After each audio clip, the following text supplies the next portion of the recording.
حبايب قلبي عاملين ايه؟ نبدأ الفيديو كده ببركة سيدنا النبي. كانت في واحدة بعتت لي قالت لي قولي لنا انت بتمشي يومك ازاي وانت معاكي طفل صغير. حبيبتي انت عندك مطبخي اهو زي ما انت شايفه كده، حاجه كده بسم الله ما شاء الله اكبر. هنا السمك ده انا كنت منضفاه وسايباه نقعاه في ميه وليمون وخل وجنزبيل عشان يشيل منه اي زفاره. هنا كل المواعين دي بتاعت امبارح عشان احنا كنا منزلين الفيديو بتاع امبارح بتاع لما كنت رايحه فرح صاحبتي، فكل الاكل الطبق اللي احنا غسلنا فيها كلنا فيها ستة زي ما هي. وهنا علشان انضف كل الليله دي دخلت ابني الحمام وشغلت له الميه في الطبق وقلت له عيش انت بقى، هو مش هيسكت الا كده. والله هو مش هيسكت الا كده.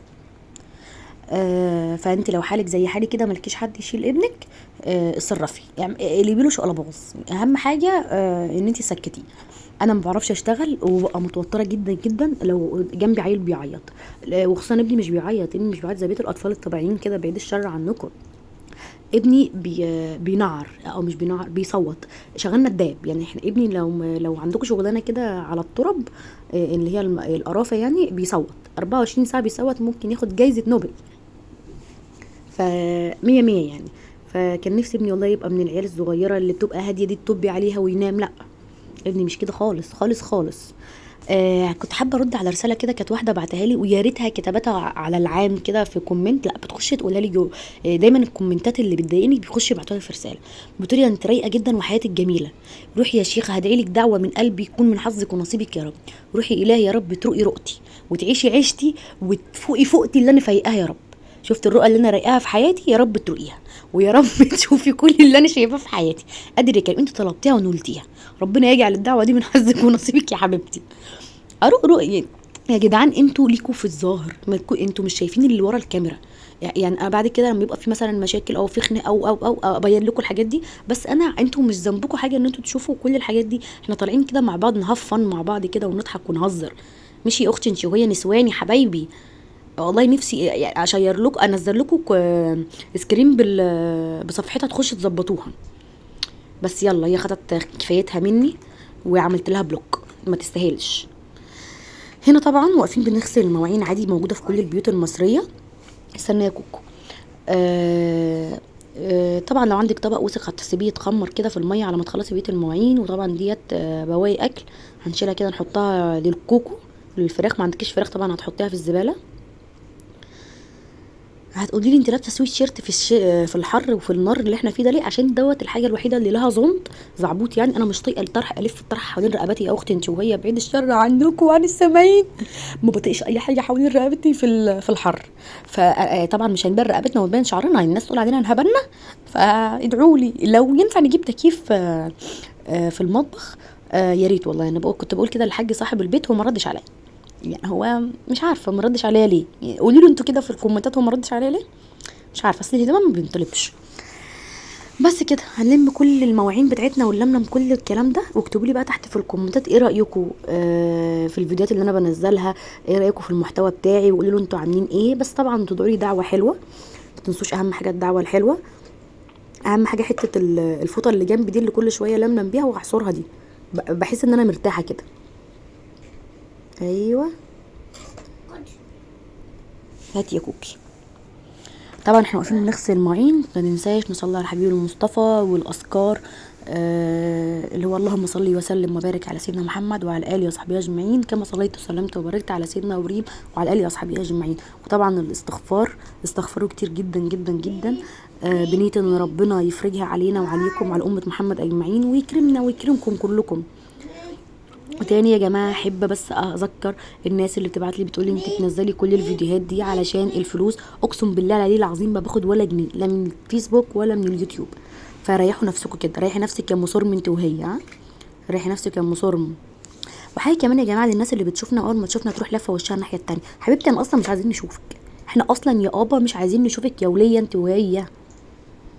فما تبقوش يعني تشوفونا كده وتروحوا عاوجين ضبطكم الناحيه التانيه. ماشي، وانا عارفه ان الكلام هيوصل صحابه. هنا بقول لكم لاف لاف لاف كتير يعني. كنت بقى خلاص خلصت كده، اهم حاجه كوم المواعين التل ده خلص والدنيا رقت كده كده، انا رايقه كده واقفه اعمل الاكل وانا رايقه. السمك هنا سبته في الميه وخل وليمون وملح وشويه جنزبيل. هنبدا نجهز التتبيله بتاعتي المعتاده اللي انتوا عارفينها يعني، توم وملح وفلفل اسود وشويه كزبره وشويه من ال11 بهار بتوع كنور وشويه توابل سمك. هحط شويه من الخل بعد ما دقيته علشان ما نطرطش الدنيا لو حطيناه في البدايه، السوائل يعني في البدايه. اسفه يا جماعه على صوت الدوشه، بس ابني يعني لما فر منه. هديها بقى تقليبه كده كويسه، وهجيب شويه حزم يعني عودين كده من الكزبره ومن الشبت، بتديها نفس حلو قوي، بتديها طعم حلو خالص. هديها برضو كده ضربتين كده على السريع. بس يا حبيبي، لا اله الا الله. مش بقول لكم يا جماعه في بدايه الفيديو؟ ربنا يهديه، ربنا يهديه يا رب، يا حبيبي يا رسول الله. طبعا بقى بقيت السمك كله كده. بحب انا بقول لكم بسيب السمكه كلها وباكل بطن التوم ده، بطن التوم بطن السمك، ونقعد بقى عندنا انتفاخ حبتين سبازم دايجستين والدنيا بتبقى مية مية. طبعا مش عايزه اقول لكم ان انا لازم اقفلها بخله السنان علشان ما تقعش مننا في الزيت وتتحروق، وكل اللي احنا عملناه من جوه السمكه كده يضيع. انا بعشق بطن السمك يا جماعه. اللي بيحب بطن السمك زي يا جماعه قولي لي في الكومنتات بتحبوه ولا لا.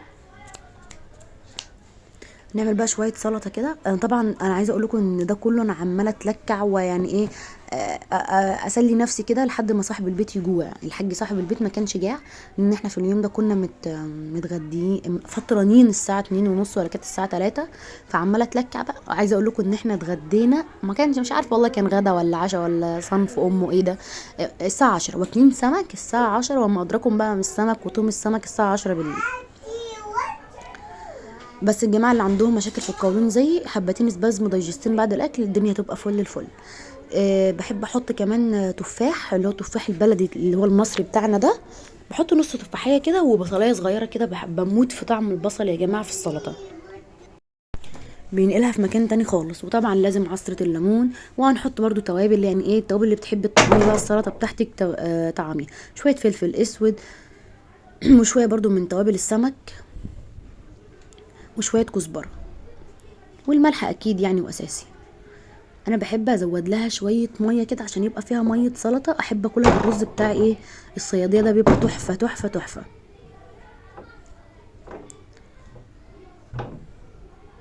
جبت بقى هنا بصلايه متوسطه كده، هقطعها برضو ايه تقطيع عشوائي كده، او خرطيها كده على ايدك ناعم، او اضربها في الكبه. بس هي بصلايه واحده مش محتاجه يعني الكبه، علشان ابدا اعمل الرز بتاعي.